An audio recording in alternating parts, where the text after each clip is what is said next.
Hi hello welcome back to our channel. ఈరోజు మనం మారీసెన్ movie గురించి రివ్యూ చూద్దాం. ఇది యాక్చువల్గా తమిళ్ మూవీ, బట్ దీన్నైతే డబ్ చేసి తెలుగులో కూడా రిలీజ్ చేశారు. సో ఇది ఎలా ఉందో చూసేద్దాం అండి. ఫస్ట్ ఆఫ్ ఆల్ మూవీ గురించి తెలుసుకునే ముందు ఇందులో యాక్ట్ చేసిన ఫాజిల్ అండ్ వడివేలు గురించి మాట్లాడుకుందాం. ఫదా ఫాజిల్ ఎంత మంచి యాక్టరో మనకు తెలుసు. సో యాజ్ యూజువల్గానే అతను ఏ క్యారెక్టర్ అయినా చాలా ఈజీగా, చాలా ఇంటెన్సివ్గా చేసేయగలడు. సో ఈ మూవీలో కూడా తన యాక్టింగ్ అయితే చాలా బాగుంది. అండ్ సెకండ్ హైలైట్ క్యారెక్టర్ వచ్చేసి వడివేలు. సో వడివేలు గారిని మనం ఇదివరకు చాలా కామెడీ రోల్స్లో చూసాం, మనకి అతను అలానే పరిచయం. బట్ ఈ మూవీలో 50 to 60 years ఉన్న ఒక అల్జీమర్స్ ఉన్న ఒక క్యారెక్టర్ అయితే చేశారు. చాలా బాగా చేశారు. So going to the movie review. Fahadh Faasil ఒక చిన్న దొంగ. ఒక ఇంట్లో ఎవరూ లేరనుకుని ఆ ఇంట్లోకి దొంగతనానికి వెళ్తాడు. ఆ ఇంట్లో వడివేలు హ్యాండ్ కప్స్ వేసి ఒక కిటికీకి కట్టేసి ఉంటాడు.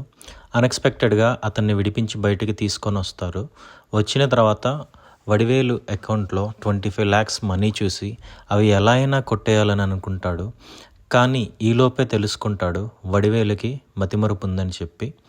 సో ఈ జర్నీ వీళ్ళైతే ఇద్దరు స్టార్ట్ చేశారు ఇక్కడి నుంచి. మూవీ మొత్తం జర్నీలోనే ఉంటుంది.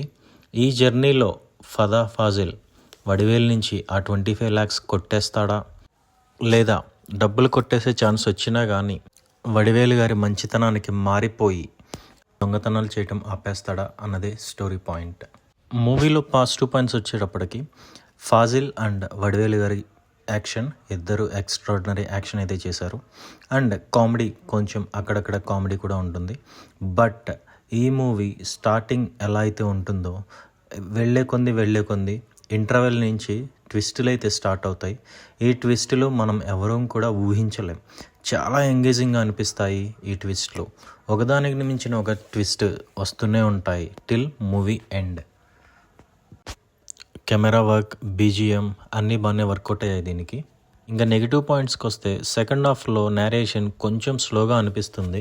బట్ ఓవరాల్గా చూసినట్లయితే క్లైమాక్స్ చాలా బాగుంటుంది. సో మూవీ ఫస్ట్ నుంచి లాస్ట్ వరకు మంచి ఎంగేజింగ్గానే అనిపిస్తుంది. సో ఓవరాల్గా మనం ఈ మూవీకి ఇచ్చే రేటింగ్స్ ఏంటంటే, మన ఛానల్లో no star rating, so stars ఇవ్వము. మనం ఈ రివ్యూని 3 కేటగిరీస్గా డివైడ్ చేసాం. సో ఫస్ట్ కేటగిరీ అతి తెలివైన వాళ్ళు. సో అతి తెలివైన వాళ్ళు అంటే వీళ్ళు వరల్డ్లోనే మేమే తెలివైన వాళ్ళం, మాకన్నా తెలివైన వాళ్ళు ఎవరూ లేరు అనుకునే రకం. సో పక్కన వాళ్ళ వర్క్ రియల్గా ఎక్స్ట్రాడినరీగా ఉన్నా కానీ వీళ్ళు ఒప్పుకోవడానికి చాలా కష్టపడతారు. అండ్ వీళ్ళు ఎవరిని అప్రిషియేట్ అయితే చేయరు. సో ఇలాంటి కేటగిరీ పర్సన్స్కి అయితే ఈ మూవీ నచ్చదని నా ఒపీనియన్. ఎందుకంటే ఈ మూవీ స్లోగా స్టార్ట్ అవుతుంది. యాక్చువల్ స్టోరీ వెళ్ళేటప్పటికి కొంచెం టైం పడుతుంది. సో ఇలాంటివి పర్సన్స్ అంత పేషెన్సీగా అయితే అంతసేపు చూడకుండా దాన్ని స్కిప్ కొట్టి ముందుకి ఫార్వర్డ్ చేసి చూస్తూ ఉంటారు.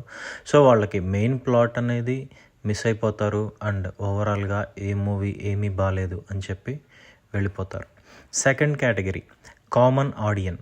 సో కామన్ ఆడియన్ అంటే ఎగ్జాంపుల్ ఎలా అంటే, వీళ్ళు రియల్గా ఎవరైనా మంచి వర్క్ కనుక చేస్తే వీళ్ళు అప్రిషియేట్ చేస్తారు.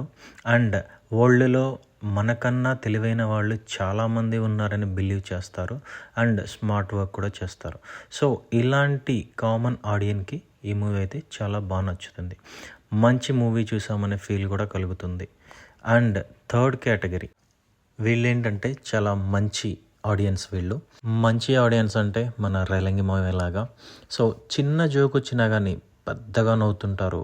మూవీ అంతా బాగలేకపోయినా కానీ కొన్ని హై సీన్స్ కానీ లేదంటే కొంచెం కామెడీ వర్కౌట్ అయినా వీళ్ళు బాగా ఎంజాయ్ చేసి వస్తారు. సో అలాంటి ఆడియన్స్కి అయితే ఈ మూవీ చాలా బాగా నచ్చుతుంది. సో ఓవరాల్గా ఈ మూవీ గురించి రివ్యూ అయితే చూశారు కదా. So no star rating channel యొక్క రివ్యూ సిస్టమ్ కనుక మీకైతే నచ్చినట్లయితే please subscribe to our channel. So more videos చూడాలంటే please subscribe and also share and like the video. Thank you.